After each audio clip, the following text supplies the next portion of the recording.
Imagine walking into a hospital knowing you're walking in with your leg and you're not walking out with it. That's exactly what Bart Merrell had to do. And yet, in the middle of the fear, the uncertainty, and the loss of his leg, he asked a surprising question. Can I monetize this? Not out of greed, but out of preparedness, out of wanting freedom. Today's episode isn't about making money. It's about seeing the opportunity where others see setbacks and building a safety net so that when life happens, and it will, you're not left scrambling. And even if you don't think of yourself as an entrepreneur or side hustle material, I promise you, this episode is for you. Welcome to UnCeiling You, the podcast where we dismantle the ceilings, external and internal, that hold us back and unseal the brilliance inside. I'm your host, Dr. Natalie Luke, and today's guest, Bart Merrell, is here to help you think differently about income, resilience, and what's already inside you.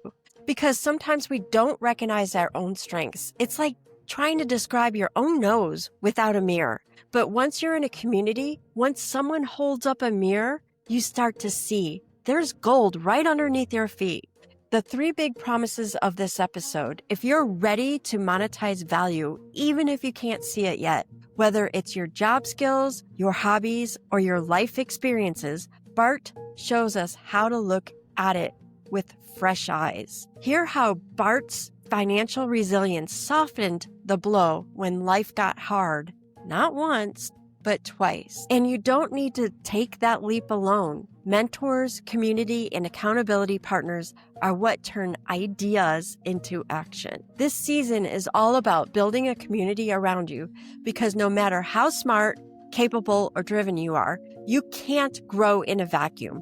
You need the right people in your corner. And this conversation with Bart hits all three parts of season 3. Bart challenges us to see the value we've been blind to and prepare now, not later. From mentors to community members, Bart shows us how talking with others unlocks ideas you'd never think of alone. And whether it's jumping off a bungee tower, literally, or starting a dog training business, or turning a setback into an income, Bart shows us what boldness really looks like. This is unsealing in action, taking the lid off of what you thought was possible and letting your light out. If today's episode sparks something in you, if you're tired of doing it alone, if you're wondering what's inside your box that's waiting to be unsealed, come join us in the Unsealing Zone, our private community for people just like you. You'll get live coaching and Q&A with me, actionable resources and templates,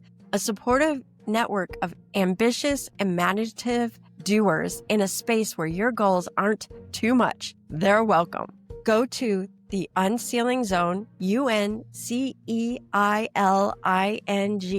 zone.com to get started. Your future awaits you and will thank you. So let's get started with today's episode. Bart, I am so happy to have you on this podcast, and you are going to be talking about something that's really interesting, and that is monetizing our ideas. And before you as a person, your listener, my dear listeners, think, hey, this is not for me, it is for you. And here's the reason why. You are always dealing with customers, whether you think you're dealing with customers or not. When you're working inside a corporation, your customer are the other departments that you serve or the people that are buying the products. But beyond that, Bart's also going to talk about how you can monetize beyond your working day. And it's something that you should consider. And I think after you hear from Bart and his experiences, you're going to rethink, do I just have to work the 9 to 5? Is there another way? Either way, if you decide not to, this conversation is for you. And also, before we get started with Bart, I just want to share with you that I named this show Unsealing, and I named the book Unsealing, like the ceiling above your head, because what we're trying to do is take barriers away from you and take you off to a new level. But unsealing could also mean like you're a prize, you're a present to yourself. And we can open up that package and discover something new. that's inside of you. A third way to think about unsealing is thinking of you have this golden light inside of you. And what we want to do is unseal that golden light and let it out. And so I think after talking with Bart, you're going to see all three of these different definitions of unsealing come out. And I'm super excited about that. With that, let's start with the title of your book. And that is Bart, Start with What You Know. It isn't just a book title, it's a mindset shift. And Bart, you say that we can monetize what we already know, but many people don't recognize the value of their skill. Sometimes it's like trying to describe their nose without having a mirror. So what I want to talk about or you is how can community and conversations help us see what we can't see on our own? So when it comes to monetizing your mindset and monetizing the things you already know, a lot of times the hardest part is finding out what is monetizable or figuring out what is right there in our own backyard. Something that we already know, something that we already do, or maybe it's something that we need to do. And this is something that I do naturally. When something comes across my path, whether it's what I want to do, what I need to do, what I already do, I go, can I monetize it? I don't monetize everything, but I think that about everything. A short, quick example. I bought a riding lawnmower this summer to mow my lawn. It wasn't cheap. I thought to myself, I bet I could rent this out to my neighbors to help pay for this lawnmower. And then some. Did you? I have put it in my neighborhood bulletin board for people to come and rent it for me for cheaper than you can get someone else to do it for you. And so, I mean, we're talking 10, 20 bucks a time. We're not talking a lot of money, but over time it will pay for itself. And I have a riding lawnmower. And so that's just something that is very stupid, and it's not going to create a huge income, but it's going to pay for itself. And it came across my path, and I think that. So how do we do it when we don't think like I do? You're going to look at what do you like to do? What do you need to do? What are you already doing? And you're going to say, can I monetize 1, 2, even 3 of those things? A lot of times we just need a memory jogger to help us. And so as we go into our community and talk with people, we're going to see what other people may be doing. And they may see some of the value that we have that we're holding back. Either way, that can come out. We can ask them, am I living my life purpose? Is there something more in me that I can do? Or we can just watch other people going to networking events and seeing what other people do, and then figure out, can I do that with a little twist to it? Can I make it better than they're doing it and compete on a higher level? So when you go into community, when you go talk to people, when you meet new people, it's an awesome opportunity to see what's already going on all around you. Well, I have to tell you, I think that you rubbed off on me. And because as many people in my audience know, I play tennis. And one of the things that I've been struggling with is a positive mindset while I'm on the court, especially when I make a mistake, I really can spiral in a negative way. So what I did was I built cards and I put positive statements on it. Well, my friends noticed the cards and then they wanted copies of my cards. And so now what I've done is I've built a screensaver with the cards on my screensaver. And so there you go. I'm thinking to myself, Can I monetize this? It is very monetizable. There you go. So can you share a time when someone in your circle sparked an idea or an opportunity that you might have missed if you hadn't talked to them? So I'll share one of the things that is I wonder, what if I would have done it? So your listeners may not know, but I took the first commercial bungee jump to Japan. And when I was over there, I saw these big nets up, I'm talking 50, 60 feet high nets. And I like, what is that? And it was F1 was the title on the sign. And then it was Japanese stuff. Turned out it was a driving range. And this is way before Top Golf. And you would go into this thing and it was amazing. I mean, this was in the 90s. This was in the mid 90s. And the golf ball would come up out of the ground already on the tee. You would hit the golf ball. It would go back down and come right back up with another golf ball. And you could just hit. And they did not sell it by the time. They sold it by the ball. And you had this little card that you could buy 50, 60, 100,000 hits. And you put it in this little machine and you're just hitting away, and all of a sudden it's done. It's gone. You got to go get another card. That is such a money-making machine, because you don't even have to bend over to put the ball on the tee. There is no time lost. You're just bam, bam, bam. And I thought to myself, I need to take this to America. I want one of these in America. And I did my research, I met with some people, and the numbers were just too big for a 24-year-old kid. Too many zeros behind those numbers, and I didn't do it. And I often wonder, what if I had done that? I could be the top golf guy. I could be the owner of this franchise of driving ranges. And I didn't do it. The numbers were just too big for as young as I was. See, what if you already have an idea? Our listeners are having an idea and they're like, wait, this is too good. I can't do this. Yeah. And I just wonder, what if my life would have been totally different? Not that I hate my life. I like my life. It's just, it could have been bigger. And it was just one of those misses that I go back and, what if I did? Yeah. Now let's go to another part of your question was, who in your life helped you grow? I did a podcast with a guy that was a billionaire. If he wasn't a billionaire, he was really close. And he talked about when he was younger in college, just out of college, he shared offices with Ryan Smith, the owner of the Utah Jazz, who also owned a big company. I mean, he sold that company for $7 billion. Vivint, the owner of Vivint, and a few other high-profile Utah businessmen that are businessmen now. He shared an office space with these 5 people. And he talked about how that helped him think bigger. And that's what got him to where he was, is being in that room every day. And they're in completely different businesses, but they would associate, they would bang ideas off each other. They would just talk. And being in that environment helped him think bigger. At the time, he was a framer. He owned a framing company business. Okay. And now that's just one of the many things he does. See, there you go. It's like unsealing yourself, thinking big about yourself. And if you're the smartest person in the room, you need to find a different room to help you think bigger. To grow yourself. So one of the things you also talk about is preparation is power. And sometimes life happens.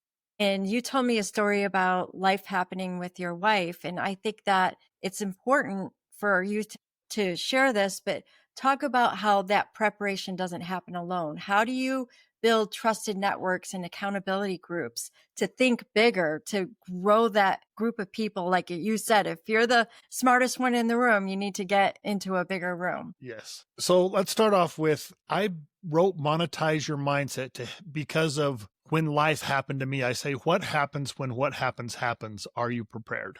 And life almost happened to me and my wife several years ago. My wife is Japanese. She goes to Japan often. And when she's there, she often gets her health checks done.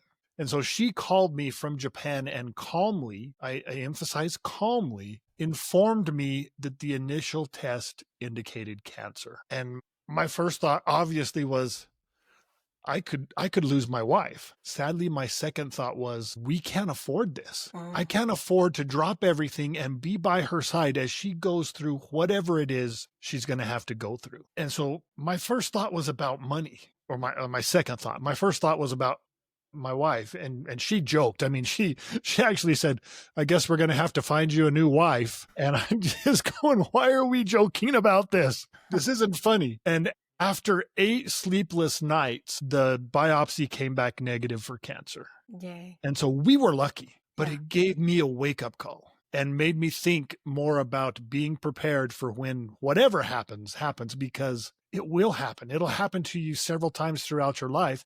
Are you financially prepared? Are you mentally prepared? Are you ready for when life happens? And Let me so go that's, to a different one that I also believed yeah, I shared with you. This yes. happened several years later, and I was more prepared. Okay. But last year, I found out I was going to have my leg amputated. And it's my lower left leg. Once again, my first thought was, oh crap, this is going to hurt. Or I'm going to lose something. I'm going to lose a part of me. Mm. And this was an elective surgery. I didn't have to have it done, meaning my other choice was I could be in a wheelchair and keep my leg, but I wouldn't be walking for very much longer. And so I had a choice, but I had to decide to do it. I waited 6 months for different reasons, and I had a lot of time to think about it. One of the things that helped me at that time, one of my main incomes was dog training. You can't do that when you're missing a leg. I mean, I say can't, you probably could, but it's going to be more difficult. And so that time between when I got my leg cut off and got my prosthetic was going to be without that main source of income. It was probably 60% of my income. But the fact that I had other streams of income coming in gave me relieved some of that pressure of the other side because of the other side hustles that I do. And so the difference between several years ago and last year was huge. The way I didn't know how long I was going to be out of commission. So I was a little stressed. Yeah. But because this was the first time I'm going through chopping off a leg. And hopefully the last, right? And hopefully the last. And so I did have some stress there, but the pressure was relieved quite a bit because I had other streams coming in. That's what I'm talking about here, is being prepared for what happens when what happens, both when it comes to finances and then mentally. Going through the hospital doors that morning to get my leg cut off was the most terrifying thing I have ever done. Can only imagine. I was going to walk in, but I wouldn't be walking out. The closest thing I can make you feel, it's a little bit extreme, but I felt like a death row inmate walking to the death chamber. And so that was tough. It was hard to do. I didn't know that I could do it, but I did. I mean, I kind of joked going in. In my head, I'm screaming, okay, peg leg walking. And when it all happened, it happened. Everything, I expected the best, and the best happened. And so that's one thing that I tell people: you need to expect the best, and you need to know what that looks like in some form. My goal was to be back to training dogs in 4 months. Yeah. I did it in 3.5. All right. And so I had a goal. I expected the best, and the best. And so I don't know if that answered your question, but that's why I do what I do. People need to be prepared for when things happen, because they will. It could be. Go ahead. I was going to say, being prepared like that gives you a sense of freedom, I believe. Yes. And I also say money isn't everything, or the word is money isn't everything. Or is it when you don't have any, or you don't have enough? Right. That's the fear. What kind of support system would you recommend to someone who's starting a side hustle? It's not that easy, but what kind of support system do you recommend for that side hustle, especially if they feel like they don't belong in the entrepreneurial space? So you're going to want to have a mentor. Let me share another quick story. When I was a kid, I had a horse named George, and it wasn't my horse. It was a hand-me-down horse from my brother, because my brother was a roper, and this horse would throw its head anytime you threw a rope. And so couldn't really use him as a roping horse. So he was kind of handed down to me, but he wasn't mine. And at 7 years old, I asked my dad, I said, Dad, when is George going to be mine? He's like, what do you mean? George is your horse. I said, no, when is he going to be mine? My horse. And he thought about it a second. He says, okay, when you can put the saddle on all by yourself, George is your horse. And I'm not talking a little English saddle. I'm talking a Western saddle, adult saddle, probably heavier than I was, or about the same as I was at age 7. But I was excited. I went and grabbed my horse, tied him to the pole in the backyard, grabbed a chair from the dining table, put it by him. I drug the saddle up to the chair. I stood up on the chair. I lifted it up as much as I could. Not enough to get it over George's back, but enough to kind of push on his side. And the pressure made George step away. So it didn't happen. But I tried every Saturday morning after cartoons, because when I was a kid, we had cartoons on Saturday morning, and that was we were so excited for that. And then after cartoons were over, I would tie George up in the back and we would try and put on that saddle. It didn't happen. Didn't happen. Finally, at age 12, right between the 11 and 12, I was able to get it on, and George was my horse. Now, if I contrast that to a time when I decided I was going to become a professional poker player, there was that Texas Hold'em boom going on, and everybody wanted to be the poker player. And I studied it more than I studied accounting in college. I read books. I mean, we're talking books like this. I dove in. I hungered for it. I read books. I would play poker online every day for 6, 8, 10 hours a day. And after about 6, 8 months, I looked at my account and I would think I was positive $500 to $700. I did the math. That was like 29 cents an hour. And I was just like, this isn't going to make it. And so I kind of left that behind. Let's kind of contrast those two. Why did I continue with George for 5 years and I gave poker 6 months? I had a brother that I would see every week when I couldn't put on the saddle. Either my brother or my dad would come and put on that saddle. I would see it. I knew that from watching them, all I needed to do was grow, become stronger. And if I do what they did, I was going to be able to do what they did. Mm-hmm. So if I did the same things, eventually I was going to get there. With my poker venture, I had books. I didn't have someone right there, a mentor right there by my side to watch, to help me, to guide me. Having those two contrasts, it just kind of tells me how important having someone right there by your side to help you do what it is you want to do. But they have to have done what it is you want to do. And they don't have to be the top person. They can be someone that is just over you, just doing a little bit better than you are. Maybe you're starting and they are 6, 8 months into it, but they've started. For sometimes that's better because it's still fresh on their head. They know the things that they did to make things work. And so you're going to find that mentor that has started a business, that has done what it is you want to do, and be one of their mentees, be the person that they want to lift up. If you don't have a mentor in whatever it is you're trying to do, you're crazy, because you're going to get there faster, do it better than you would if you did it on your own. And you may or may not give up like I did in poker. Maybe I would continue. Maybe I'd be better. Maybe my mentor would tell me, dude, you're just not good. But that is what they're there for. They may tell you that this is not for you. And that could be true. It could be just their thoughts, but it's something you need to consider whenever you have a mentor telling you, hey, this may not be for you. Right. That's their job. So one of the things that you, in going to Japan, you did a bungee jump. Can you talk about how that bungee jump relates to taking that leap towards entrepreneur or your side hustle? Yeah. Okay. So when I was in Japan, on my busiest day, I assisted 783 Japanese people off the top of an 8-story tower. But sometimes during the week, it'd be a little slower. And I'd be stuck up at the top of the tower, just me and my brilliant mind. And so for those who can see me, this is brilliant. My finger is moving forward. This is crazy. Brilliant, crazy. Okay.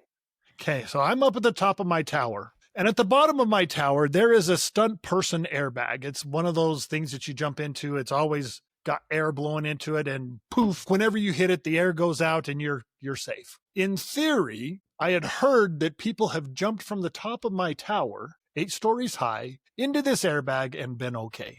I'd never seen it done. I didn't think it's crazy. I walked up to the edge. I looked down. No, I ain't that crazy. But I'm still sitting there with my brilliant mind, and my brilliant mind says, okay, well, maybe if you jump attached to a bungee cord, wait for the bouncing to stop, and then you can unhook yourself and you'll fall from 6 stories instead of 8. That's doable.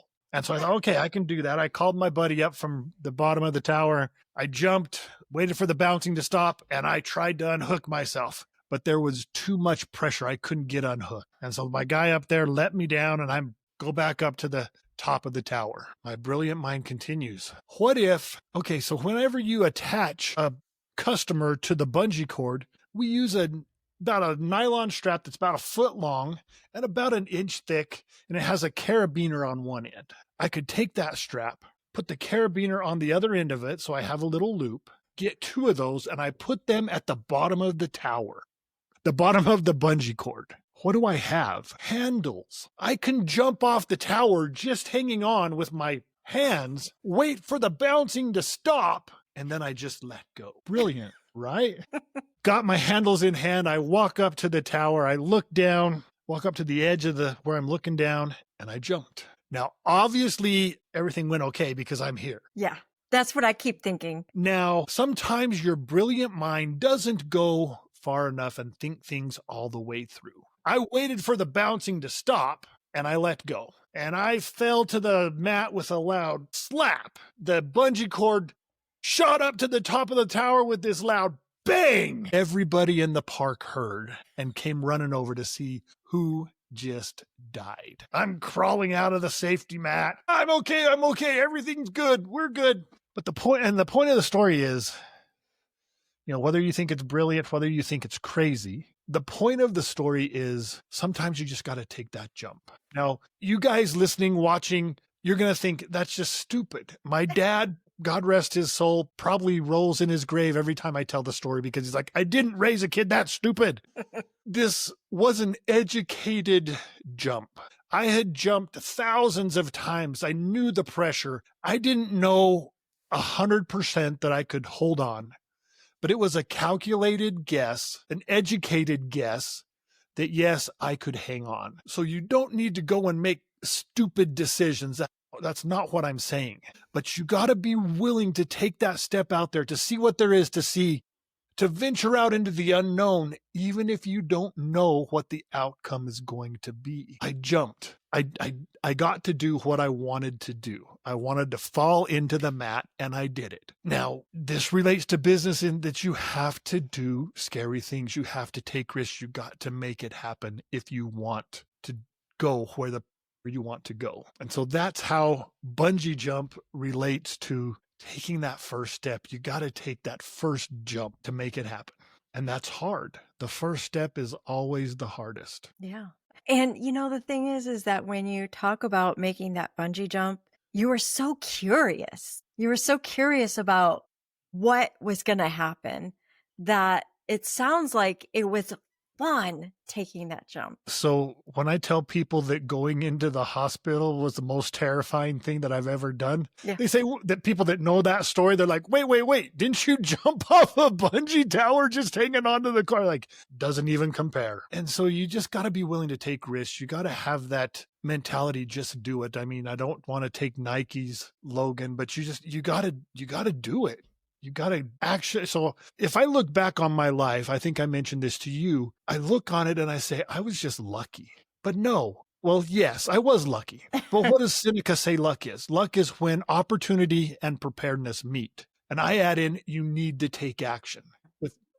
So whenever I found out I was going to have my leg amputated, I had 6 months to think about it. Once the shock and awe of the doctor's diagnosis or the doctor's information was over, I said, okay, I don't want this to happen. There's nothing I can do about it. There's nothing I can do to stop this. So how can I monetize it? I thought about that for a long time. 6 months post-op, I contracted with my prosthetist to talk to people, to help people that are going to have to go through what I went through. And when the opportunity came up, I mean, he didn't ask me. I said, you know what? Your competition down the road, they have a guy.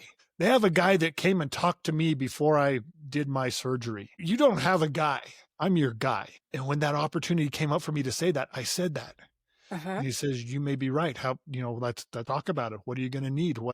And we contracted, and I'm a 1099 contractor with him. I'm not his employee. He doesn't dictate when I work. He gives me numbers to call and talk to people. And then I help people out as they need. If I hadn't been thinking the way I think, it never would have happened. You would have missed that opportunity. And so I think I'd already thought about it. I'd thought about it for probably 6 months, 7 months, 8 months, because the first thought was, okay, this is going to happen. I didn't know how I didn't know how I was going to monetize getting my leg chopped off, but I was going to do it. I didn't know how it was going to happen. I did not expect this to happen this way, but when the opportunity came up, I took it. I jumped at it. I took the action because I'd already been thinking about it. Right. And so similar, I mean, people are going through their experiences and their experiences can be monetized. So how do you help people see income potential in things that people overlook, like the person themselves are overlooking or others can overlook? And so I take them through a process. We make lists. By the end of our list, we got 6 lists all up there with of things that they are doing already, whether it's they like to do or they need to do. I mean, I didn't want to get my leg chopped off. I didn't decide to get it chopped off. It's something that had to happen. So that goes under I needed to do it. And I tell people, don't overlook the things that you need to do. And then we go with things you're already doing. I make these lists and then we refine them into 2 lists. And then we refine that list into 1 list where you have a handful of ideas to pick which one you want to try first. And then we go at it. And the thing about it is if I am working with someone, I don't have an agenda as what I want them to do. I'm not trying to sign them up on my network marketing company. I'm not trying to make money off them and their side hustle. I'm just trying to find the thing that is going to be best suited for them through what the information is they give me. And I don't know, let's just say I'm trying to think of something. We come up with something that requires Google ads. I'm not a Google ad guy. I pay someone to do my Google ads. You can find your own guy or I can let you use mine. He does very well for me. I graduated in accounting, but I don't do accounting. I pay someone a good chunk of change to do my taxes every year because I don't want to deal with it. I don't want to do it. And so same thing, you find an accountant to do, I'm not your guy. If you need to find your ideal side hustle, I could be your guy. But I'm not here to guide you in any one direction. This is all about you and your life experiences.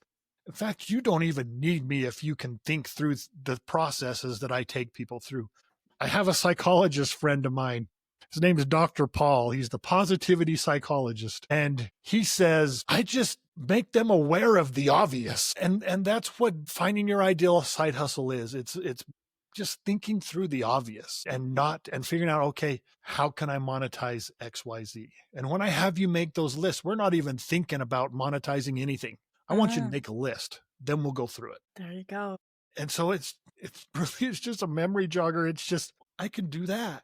I mean, I'll give you another example. So this would go on the things you need to do. Several years ago, my wife decided it was time for me to lose weight. She said, I'm getting way more than I bargained for, and I would like to see a little less of you. Now, she was joking, but she was right. I mean, I looked bad. I looked back on my before pictures. I was in bad shape. But sometimes us men, we look in the mirror and we go, yeah, I look pretty good. Or we go to Walmart and we look around, I'm not that bad. I'm not that bad. And so she convinced me that she needed to get what she bargained for. And I decided, okay, I need to get back to my wedding weight to give her what she thought she was getting. Back to my wedding weight. That is a common goal that's out there. People wanting to get back to their wedding weight. I went to GoDaddy, looked it up. BacktoMyWeddingWeight.com was available. I purchased it. I didn't even know how I was going to lose weight. I just knew that I was going to do it, and I bought it. I held onto that domain for 7 years. I went searching for the holy grail of weight loss programs for me, and everything that was out there was about the 90-day challenge of me exercising, dieting, and getting my butt to the gym. Wasn't in my DNA.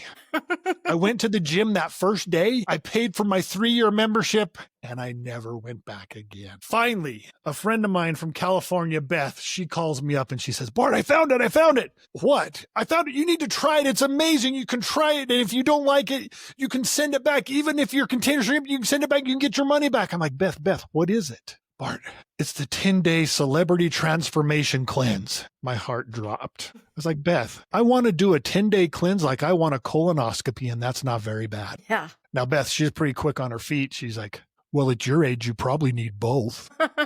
She bugged me for about 1.5 years. I finally tried it. My first 10 days, I lost 18.5 pounds without stepping foot inside a gym. In fact, they said, don't exercise. It's going to have a counter effect. I was pretty excited. So I had another cleanse. I waited 4 or 5 days. I did another one, lost 11 and a half pounds. So in less than 30 days, I had lost almost 30 pounds. I did 2 more cleanses. I did 4 cleanses in 2 months and 5 days, lost 50 pounds and got back to my wedding weight. My wife was getting what she bargained for and she was happy. Now she wasn't my best cheerleader, because when I did the first one, she's like, "You're just going to waste your money." I was like, "No, I can send it back if I don't get my results." And the story isn't about the cleanse, isn't about the amazing weight loss program. It's the fact that this was something I didn't really want to do. I don't like to diet and exercise, but I made money doing it. I held on to that domain for 7 years before it turned into a stream of income. I promote the cleanse and made a commission off of the cleanse. And it is a network marketing company, all to be, but that is what I was looking for. I just like all these other companies that came at me. I was just like, if I'm going to the gym, dieting and exercising for 90 days, I don't need your product to lose weight. I should lose weight anyway. And so this was the holy grail of weight loss products that it took me 7 years to find, but I held on to that domain. Yeah. Now, and so I tell people, you never know how long it's going to take for a side hustle to emerge. Right. My bungee jump thing. So how I got there, I went to school in studying accounting because I wanted to get in the FBI. I wanted to go chase serial killers. And at the time that I was going to do this, the easiest way into the FBI was through accounting. And so I had people, my dad and a family friend that was an ex-FBI agent saying, okay, do this. I was not good at accounting. I did not like accounting. If there was accounting in the name of the class, I could study my butt off and I wasn't going to do better than a B. We have other stuff like math, I don't know, psychology, health, and I didn't have to study and I would get an A or a B. It was that's just the way it was. If accounting was in the title, I wasn't going to do well. And so right before I graduated, I had 1 quarter left to go to. I went home to help Dad on the pig farm, which we haven't got into yet. But my dad is a pig farmer. I went down to help him on the pig farm to improve my Spanish. And while I was down there, I had customs agents, border patrol agents, FBI friends, police that were getting this RK surgery done on their eyes to correct their vision. It was what was before LASIK, and it was just barely coming out. And I'm down in Podunk, New Mexico, small town, New Mexico, making money. This money's burning holes in my pocket. I'm like, okay, I'm going to go do this. It costs $1,500 an eye to get it done. I went and got it done, and it was perfect. One eye was 20/20. The other one was 20/25. I loved it. I was without my glasses till I was 50, and I was perfect vision. It was great. But I got back up to school, was finishing up my accounting degree, started the application process, and I found out that automatically disqualified me from the FBI. Yeah. You could get it done after you get in, but not before. Oh my gosh. I was doesn't devastated. seem fair. It was considered experimental because it was new, and they didn't want to put thousands, hundreds of thousands of dollars into an agent, and then they can't see. And so I understand, kind of. I don't know why they would let you do it once you get in. Yeah. I'm not sure about that. But anyway, so I was devastated up at school working a part-time job landscaping for $5 an hour, which was the going rate at the time. I guess that tells you how old I am. But a friend of mine who worked for the bungee tower company says, hey, we just sold a bungee tower in Japan. Do you want to go back to Japan? And I spoke fluent Japanese. Well, I considered it was fluent until I went back there and found out, I forgot a lot.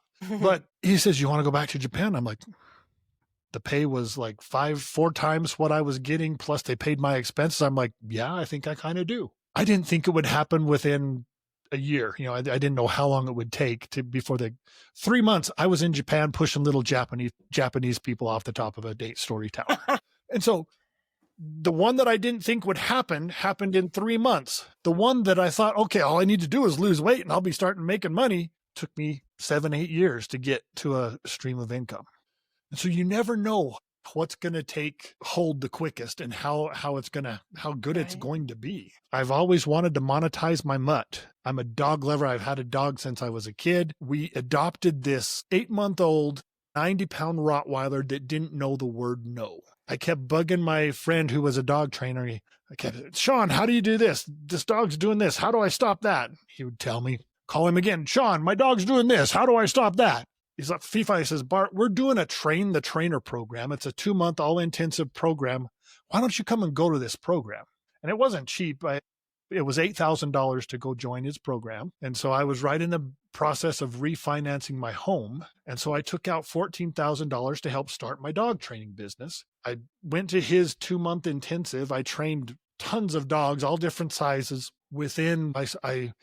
I quit when I finished the training. I partnered with a buddy that I met at the training. We share the expenses, but we have different businesses. And so we have a Series LLC where we have one website, one Google guy, and then the dogs that come from me, or I do one part of things and he does another part of things. And it's been great. Our first year I did almost $100K in business and he did almost $50K very part-time. And it happened quick. And all I did was go to a class. And that mentorship from Sean, he not only taught us how to train dogs, he talked about the business side of things, how to talk to your clients, how to talk to your customers on the phone. My Google guy, and this, I don't know if this is good or bad, but my Google guy says, Bart, you keep your clients on the phone longer than anyone I've ever seen. You need to do a class on how to keep your clients on the phone when they call you from a Google ad. So that might be something I need to do. But all I do is I talk about them. I ask them, okay, so what's happening with your dog? And sometimes you have clients break down in tears. Because I listened. I wasn't telling them, okay, I have this program and this is what you need to do. And da-da-da-da-da-da. I listened to them and we talked about what was going on.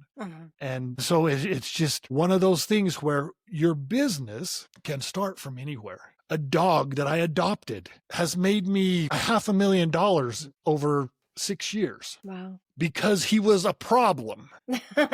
Do you have a kid that is a problem that you can help parents with problem kids? Right. So I volunteered at a drug rehab center. I was teaching them how to tell their story. Teaching them how to tell their story without dropping F-bombs everywhere. But I was I was doing a Toastmasters style class at this drug rehab center. A lot of these people that go through the drug rehab center, what do they end up doing for work? They end up working in drug rehab centers, teaching people to do what it is that they did. I have a friend, Natalie Luke, whenever I had to have my leg amputated, my prosthetist told me, he says, you need to get a grief counselor and someone to help you say goodbye to your leg. Natalie Luke was my grief counselor. She's a grief counselor because she lost a teenage boy. She didn't want to go through that, but she took that experience and turned it into an income. She became a certified grief counselor. So when life gives you lemons, what are you supposed to do? Create lemonade. Make lemonade. Yeah. I not only create lemonade, I tell people you need to build a lemonade stand if you're already building the stuff. Gotcha. So just to wrap this portion up, I really appreciate all of this. So I think that for my listeners, for you, my dear listener, you have something here, and it's just a matter of unsealing it. And so if you want to reach Bart, how do people find you so they can figure out how to find the prize within themselves? Okay, so I have my website is bartmerrell.com. I have a YouTube channel that I just started a couple of weeks ago called Bart Merrell, the Side Hustle Samurai. And we just talk about different things you're going to need to know about a side hustle. I also have a free gift that is just a memory jogger. It's the 25 successful side hustles for 2025. And you can find that. You can put that in the notes. You have the link, I believe. I'll put that in the notes. Yeah. Yeah. So you can put that in the notes. And then Facebook, I'm on Facebook, Bart Merrell. I'm out of Utah. I look like this. And that's the places you can find me. Excellent. I want to thank you so much for being on the UnCeiling You podcast. All right. Thank you. Today's conversation with Bart delivered exactly on what we promised. You saw how to uncover the hidden value in what you already know. You heard how preparation, not panic, can be your superpower when life happens. And most importantly, you witnessed how community and mentorship makes all the difference between an idea that fades and one that flies. Whether it's a positive mindset cards on the tennis court or a bungee tower in Japan, or turning a recovery into a revenue stream. This episode reminded us that your life isn't just happening to you, it's happening for you. And you don't have to figure any of it out alone. Your next step is to join the UnCeiling Zone. Inside the UnCeiling Zone, we go beyond inspiration. We give you live coaching to get unstuck, tactical resources like templates, scripts, and workshops, and a private podcast episodes, replays for busy, ambitious minds. A powerful peer community who sees you, gets you, and grows with you. This is where people come not just to dream bigger, but to act bigger, to finally launch that side hustle, speak up at work, build out that brand, and reclaim their time, their voice, their value. Your transformation starts here. When you step into the UnCeiling Zone, you stop waiting for permission. You start living in the version that's been quietly waiting to be unsealed.